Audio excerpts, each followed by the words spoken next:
Whoops. I've been talking to myself here for a minute. Sorry about that. This is live, and I forgot to push that button.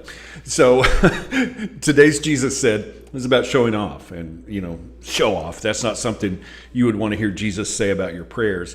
But Jesus said, don't show off, pray. Good morning, and welcome to 755 Live for about 5 minutes. Or 6 if I forget to turn the microphone on. You'll hear all about easy to remember soundbite versions of what Jesus said. And the point is to help you experience life to the fullest the Jesus way. Today's Jesus Said comes from Matthew 6, verses 5 through 8. And we'll be reading today from the New Living Translation, where Jesus said, when you pray, don't be like the hypocrites who love to pray publicly on street corners and in the synagogues where everyone can see them. I tell you the truth, that is all the reward they will ever get. But when you pray, go away by yourself, shut the door behind you, and pray to your Father in private. Then your Father, who sees everything, will reward you. Verse 7, when you pray, don't babble on as the Gentiles do. They think their prayers are answered merely by repeating their words again and again. Don't be like them. For your Father knows exactly what you need, even before you ask Him. Now, this is part of the Sermon on the Mount, or sometimes called the Great Sermon. It's a long series of teachings that Jesus gave. And right after what we just read in verse 9, Jesus shares what we call the Lord's Prayer.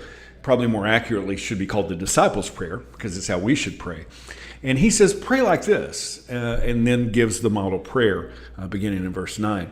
But today's Jesus Said is the setup for that model prayer.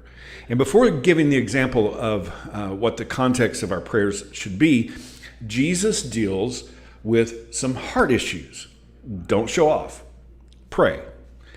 He said, don't be like the hypocrites who pray to be seen. Now, does that mean to never pray in public? Well, absolutely not. It's about our motives and about our heart and about humility. And the scriptural principle is 2 or 3 witnesses is how you establish everything. So let's look at some other examples of praying to see if we're supposed to pray in public or not. 1 Timothy 2:8, Peter says, I want the men to pray in every place, lifting up holy hands without anger or dispute. That phrase, anger or dispute, in another translation says without anger or skeptical criticism. But the point here is that prayer isn't about being seen or heard. But, Jesus is not saying to only pray privately, but he's talking about our heart. It's not about being seen. It's not about showing off. It's not like saying the Pledge of Allegiance so everyone knows what you stand for. Prayer is a relationship, not a show or a ritual. And we see the early church in Acts praying in the temple, which was a public place, and also praying privately.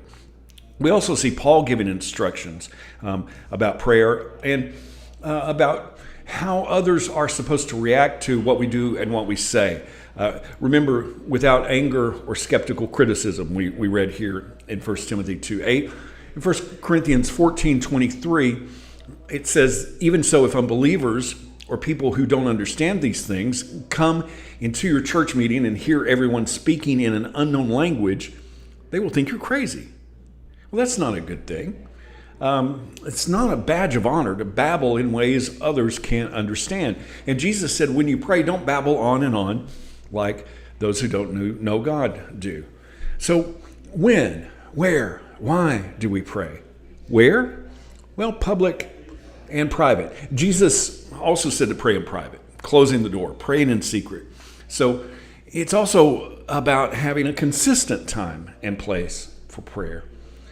And the when question, what's most important on your calendar?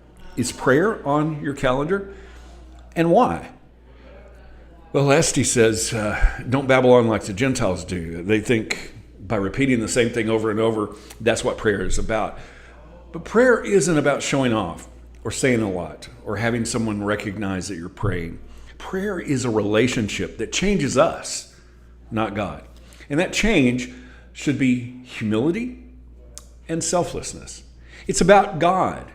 And it's also about others too. It's not all about me.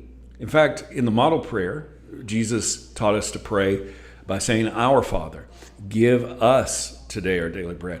Everything in that prayer is plural. Well, why? Because prayer isn't about focusing on self. It's about denying ourselves, focusing on God, and focusing on others. So why do we pray? To be seen or to be heard by others? No.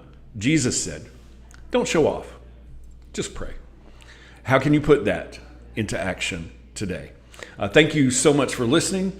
If this is meaningful to you, it does mean a lot to me when you like it, when you share it, when you comment. I really appreciate you.